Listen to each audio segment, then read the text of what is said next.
Before beginning this subject, I was not sure how teaching Aboriginal students was going to be any different to teaching any other student. The thought of me teaching in a respectful, holistic Aboriginal perspective didn't cross my mind, as I had the mentality that you had to be Aboriginal in order to teach in Aboriginal ways and inform students about the Indigenous history of Australia.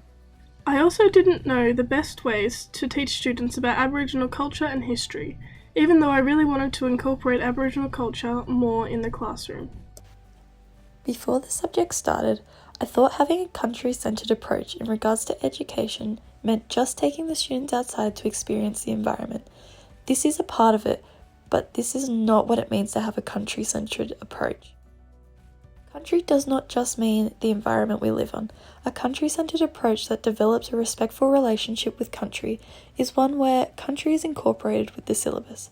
It allows students to share their stories and knowledge, interweaving aspects of the environment into the content being taught, while also showing a respect for all things country around us. Within EDAE302, we were able to understand that Aboriginal community partnerships and consultations are one of the building steps to informing and teaching in a richly holistic Aboriginal perspective. By seeking information through the Aboriginal Education Consultative Group, as an educator you are able to find a regional representative that can guide you in ways from finding a local Indigenous speaker to connecting Indigenous students to greater connections with their own community they may have never thought of connecting to before. By using these consultations and partnerships within the Aboriginal community, we as future educators are able to examine connections and similarities amongst one another in a better light. Throughout the tutorials, we examined what connections we had to land, what connections we had to each other, as well as the connections we had to our meaning of country. As people live within their own cultures, it is important that we share empathy and understanding of other cultures, particularly in this case Aboriginal and Torres Strait Islander cultures. Both students and teachers can be more enriched by learning and delving into other ways of thinking. We learnt a lot in this subject about Aboriginal pedagogies, and at the forefront of this is experiential learning. We found along the way what country means to us, and through the icon presentations and tutorials we learnt of other pedagogies, including the 8 Ways frameworks, as ways to teach students in our class in a more holistic way. NAIDOC Week is important and allows many schools to celebrate Aboriginal culture and ways of teaching. However, a lot of schools take this week and decide that it is all they have to show students about Aboriginal culture and ways of teaching.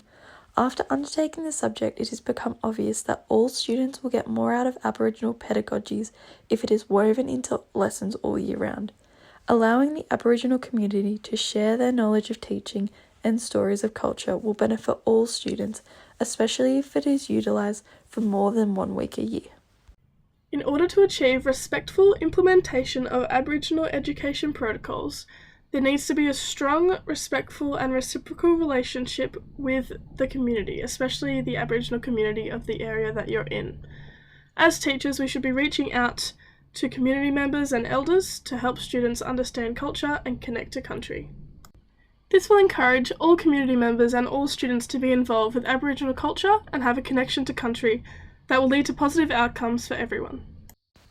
Undertaking EDAE302 has taught me that using Aboriginal pedagogies will help engage Aboriginal students in school, but not only that, but the pedagogies will be beneficial to all students learning.